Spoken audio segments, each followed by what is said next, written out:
ఒక శిల్పం చెక్కినటువంటి మూర్తి కాదు, అది స్వయంభూమూర్తి. ఆ కారణం చేతనే మీరు దానికి అలంకారం చేస్తే ఆయన పరమశోభస్కరంగా ఉంటాడు. మీరు అలంకారం అంతా తీసేస్తే పరమశోభస్కరంగా ఉంటాడు. మీరు ఆయనకి అభిషేకం చేస్తే పరమశోభస్కరంగా ఉంటాడు.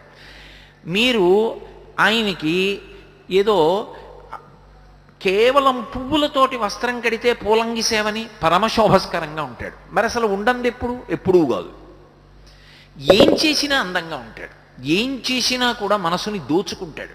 అలా మీకు సాధారణంగా ప్రతి దేవాలయంలో ఉన్నటువంటి ప్రతిమూర్తి అలా అంగీకరించదు.